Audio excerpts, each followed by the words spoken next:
সবাই কেমন আছেন সবাই? আশা করি যে যেখান থেকে আমার এই এপিসোডটি দেখছেন সবাই ভালো আছেন এবং সুস্থ আছেন। আমি নাহি ইউএসএ বাংলাদেশি লাইফস্টাইল থেকে আপনাদের সবাইকে স্বাগত জানিয়ে শুরু করছি নতুন আরও একটি এপিসোড। কেমন লাগলো জানাবেন। আজ এখানে শনিবার আর ঘড়িতে সময় এখন সকাল 9টা বাজতে 10 মিনিট বাকি। স্বপ্নের বাবা সকাল 7টায় কাজে চলে গেছে আর আমি আর স্বপ্ন এখন আমাদের জন্য ব্রেকফাস্ট রেডি করছি। স্বপ্ন এখানে কিছু চিকেন ব্রেস্ট ফ্রাইস এয়ার ফ্রায়ারে ফ্রাই করে নিচ্ছে। ছুটির দিন এবং আমাদের যদি বাইরে যাবার কোনো প্ল্যান না থাকে তাহলে সাধারণত আমরা একটু দেরিতেই ব্রেকফাস্ট করে থাকি। এয়ার ফ্রায়ারে এই এক সুবিধা, মাত্র 8 মিনিটে তেল ছাড়া কত সুন্দরভাবে ফ্রাইসগুলো খাবারের জন্য রেডি হয়ে গেল, তাই না?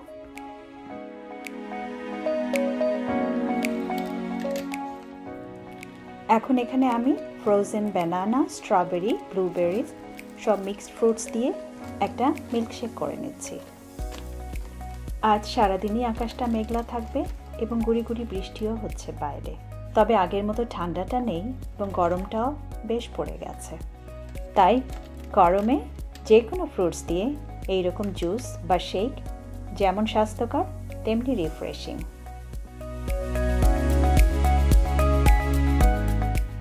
এই যে গ্লাসগুলো দেখছেন এগুলো আমি কিনে এনেছি এই ধরনের ঠান্ডা ড্রিঙ্কস খাওয়ার জন্য। জানেন এই দেশে বিভিন্ন সিজনস এবং অকেশনস অনুযায়ী বিভিন্ন ধরনের কালারফুল এবং ডিজাইনের আইটেমস স্টোরগুলোতে রাখা হয় বিক্রির জন্য। তো এই গ্লাসগুলো শুধু সামারে বিক্রির জন্যই তারা দোকানে রেখেছে এবং এই গ্লাসগুলোতে শুধু ঠান্ডা ড্রিঙ্কসই পরিবেশন করা যাবে। খেতে খেতেই আমি আর স্বপ্ন একটা প্ল্যান করে ফেললাম। এখানে পার্ক স্ট্রিট নামক একটা জায়গায় একটা বড় পার্ক আছে যেখানে ছুটির দিনগুলোতে বিভিন্ন ধরনের অনুষ্ঠান হয়ে থাকে। আর স্বপ্নেরও যেহেতু বিকালে কাজ আছে এবং পার্ক স্ট্রিট থেকে স্বপ্ন যেখানে কাজ করে সেটার দূরত্ব হাঁটা পথে গেলে মাত্র 6 মিনিট। তো ভাবলাম আমরা যদি একটু আগে চলে যাই পার্কে, কিছু সময় কাটালাম, তারপরে স্বপ্ন কাজে চলে গেল, আমি বাসায় ফিরে আসলাম। আর সেই প্ল্যান অনুযায়ী আমরা এখন যাচ্ছি পার্ক স্ট্রিটের উদ্দেশ্যে। আমাদের গাড়িটাকে আমরা একটা পার্কিং লটে পার্ক করে সেখান থেকে আমরা বাসে করে যাচ্ছি। বাস থেকে নেমে আমাদেরকে আবার আরেকটা ট্রেনে করে পার্ক স্ট্রিটে যেতে হবে। আপনারা কি খেয়াল করেছেন আমরা যে বাসটিতে যাচ্ছি এটা কিন্তু দুটো বাস একসাথে জোড়া লাগিয়ে একটা বাস বানিয়েছে। এই বাসগুলোকে বলে আর্টিকুলেটেড বাস। ওই যে দেখেন দুটো বাসের মাঝখানে হিঞ্জড বা কবজা লাগানো আছে, যেটার কারণে বাসটি খুব সহজে বাঁকা হয়ে ডানে বামে টার্ন নিতে পারছে। আচ্ছা, এখন আমরা বাস থেকে নেমে গ্রিন কালারের এই সাবওয়েতে উঠে যাচ্ছি। এখানেও একটা মজার ব্যাপার আছে জানেন, এই সাবওয়েগুলো বিভিন্ন কালারের হয়ে থাকে যেগুলোকে আমরা সাধারণত ট্রেন বলে থাকি। আমার পরবর্তী কোনো এপিসোডে আমি চেষ্টা করব দেখাতে এখানের বিভিন্ন কালার কোডেড সাবওয়েগুলো। কথা বলতে বলতে আমরা চলে এসেছি পার্ক স্ট্রিটে। মজার ব্যাপার কি জানেন, এই পার্কে ঢুকতে ঢুকতেই দেখলাম আমাদের মতো দেখতে বাংলাদেশি এবং ইন্ডিয়ান বেশ কিছু মানুষ দলে দলে এই পার্কে ঢুকছে। তো কৌতূহল ধরে না রাখতে পেরে একজনকে জিজ্ঞেস করলাম, যিনি কিনা এসেছেন বাংলাদেশের সিরাজগঞ্জ জেলা থেকে। তো উনি বললেন হিন্দু সম্প্রদায়ের রথযাত্রা উদযাপনের জন্য বিশেষ অনুষ্ঠানের আয়োজন করা হয়েছে। শুনে তো আমি ভীষণ খুশি হয়ে গেলাম। সেই ছোটবেলার কথা মনে পড়ে গেল। ছোটবেলায় কতবার যে গিয়েছি এরকম মেলাতে, গুণে বলা যাবে না। দেখেন মানুষজন তার প্রিয় মানুষের সাথে সাথে পোষা কুকুরদেরও নিয়ে এসেছে অনুষ্ঠানে। চলুন আপনাদেরকে মেলাটা ঘুরে ঘুরে দেখাই। এখানে একজন ধর্মীয় গুরু তার ভক্তদের মাঝে ধর্মীয় বাণী প্রচার করছেন।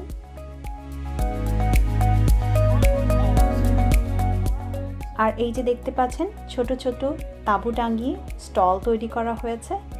এখানে বিভিন্ন রকমের জিনিস বিক্রি করা হবে এবং খাবারও এখানে দেখছি বিক্রি করছে। এখানে একজন বললেন এই মেলা নাকি প্রতি বছরই এই জায়গায় অনুষ্ঠিত হয়।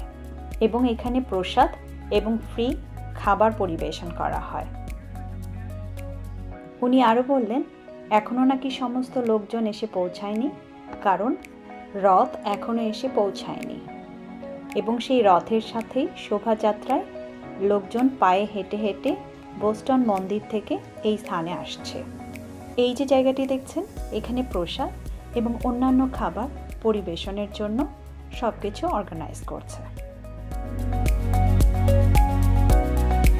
রথ কি রথযাত্রা? রথ বাংলায় বলে রথযাত্রা, আর ইংলিশে বলে চ্যারিয়ট। আচ্ছা, এটা হচ্ছে হিন্দু ধর্মের জগন্নাথ দেব আষাঢ় মাসের শুক্লপক্ষে বোধহয় এটা বিশেষ দিনে উনি মন্দির ছেড়ে তিনি রাস্তায় বের হন। তিনি যে যানের ওপরে ওঠেন, যে যানবাহনটার ওপরে ওঠে সেটাকে রথ বলে। তখনকার দিন অনেক আগে রথটাই ছিল বড় মার্সিডিজ কি বড় গাড়ি, তখন ওটা রথ বলা হতো। সেই রথটা উনি সব দড়ি দিয়ে ভক্তরা টেনে নিয়ে যায়। ওইখানেই কাছেই ওনার মাসির বাড়ি আছে। উনি 7 দিন মাসির বাড়ি থাকে। এটা সব হচ্ছে আমাদের পৌরাণিক গল্প অনুযায়ী 7 দিন থেকে আবার উনি ফিরে আসে, রিটার্ন করে হোমে। ওই রিটার্নটাকে বলে উল্টো রথ। আসলে এটা প্রভু সেদিন মন্দিরে থাকে না 7 দিন, সেদিন সবার সাথে মিলে যায়, সবাই। অনেক ধন্যবাদ মাসিমা, খুব ভালো লাগলো। এখানে একজন ভদ্র মহিলা রথযাত্রা সম্পর্কে আমাকে খুব সুন্দরভাবে বুঝিয়ে বললেন। আসলে ছোটবেলায় মেলায় যেতাম মেলা থেকে জিনিস কেনার জন্য, কিন্তু তখন তো বুঝতাম না কিসের জন্য মেলা, সেই মেলার তাৎপর্যই বা কী। সত্যি কথা বলতে কি, আমরা ভীষণভাবে উপভোগ করছি এই অনুষ্ঠানটি। আসলে এইরকম দেশীয় কালচার, দেশীয় পোশাক, দেশীয় মানুষগুলো, তাদের সাজসজ্জা, এই ধরনের অনুষ্ঠানগুলোতে আমেরিকায় আসার পরে আমার আসার তেমন সুযোগ হয়নি। এই স্টোরটিতে দেখতে পাচ্ছি হিন্দু ধর্মাবলম্বীদের ধর্মীয় কাজে ব্যবহৃত বিভিন্ন জিনিসপত্র, পোশাক আশাক বিক্রি হচ্ছে।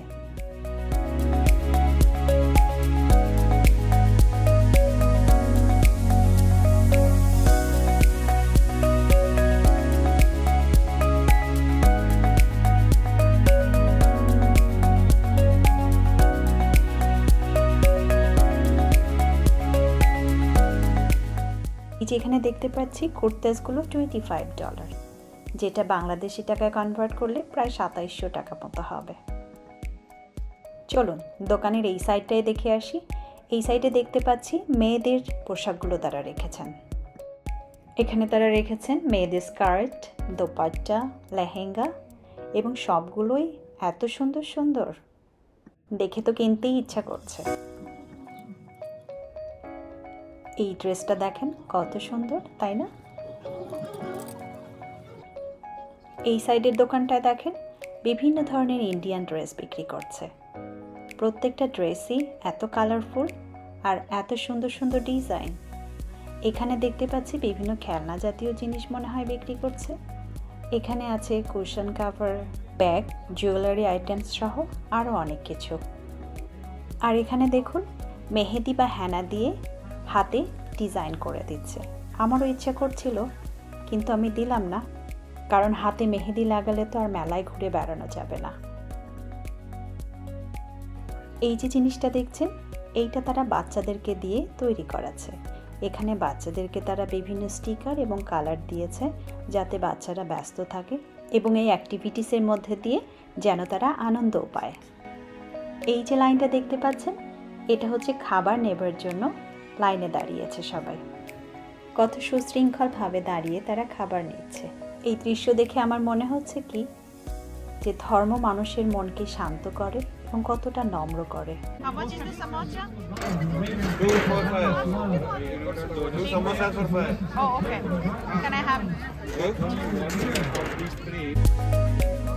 সবার লাইনে দাঁড়িয়ে খাবার নেওয়া দেখে আমাদেরও খিদে পেয়ে গেল। আর এই যে সমোচা, যাকে আমরা বাংলাদেশে সিঙ্গারা বলে থাকি, এগুলোকে দেখে না খেয়ে কি পারা যায় বলেন? এখানে তাই আমি আর স্বপ্ন সিঙ্গারা, আলু বড়া আর একটা সেভারি আইটেমস নিয়ে নিলাম। এই যে ধনেপাতা আর তেঁতুলের চাটনি দিয়ে সমোচা আর আলু বড়াটা খেতে কিন্তু খুবই ভালো লেগেছে। খেতে খেতেই আমরা জানতে পারলাম রথ নিয়ে শোভাযাত্রাটি অনুষ্ঠানের জায়গাটির খুব কাছাকাছি চলে এসেছে। ওই যে আপনারা দেখতে পাচ্ছেন সামনে যাচ্ছে রথটা নিয়ে, আর পিছনে আছে প্রচুর পুলিশের গাড়ি। বাংলাদেশে থাকতে এই রথযাত্রা সম্পর্কে শুনেছি এবং বইয়েও পড়েছি, কিন্তু এভাবে কাছে থেকে দেখা হয়নি। আজকে তাই এই সুযোগটা পেয়ে হাতছাড়া করলাম না। আর এই যে এখানে দেখছেন দেবতা জগন্নাথ, দেবতা বলভদ্র ও দেবতা সুভদ্রাকে বোস্টন মন্দির থেকে রথে চড়িয়ে এনে এই স্থানে রাখা হয়েছে। এখন এই জায়গাটিতে বিভিন্ন সাংস্কৃতিক অ্যাক্টিভিটিসের আয়োজন করা হয়েছে। থাকতে পারলে আমার সাথে আপনারা উপভোগ করতে পারতেন, কিন্তু আমাদেরকে এখন ফিরতে হবে। ভীষণ উপভোগ করলাম অনুষ্ঠানটি। আমি আর স্বপ্ন এখন রথযাত্রার মেলা থেকে ফিরে যাচ্ছি। স্বপ্ন চলে যাবে ওর কাজের জায়গায়, আর আমি চলে যাব বাসার উদ্দেশ্যে। আজকের এপিসোডটি এখানেই শেষ করছি। কথা হবে নতুন কোনো এপিসোডে। সেই পর্যন্ত আপনারা সবাই ভালো থাকবেন, সুস্থ থাকবেন। শুভরাত্রি।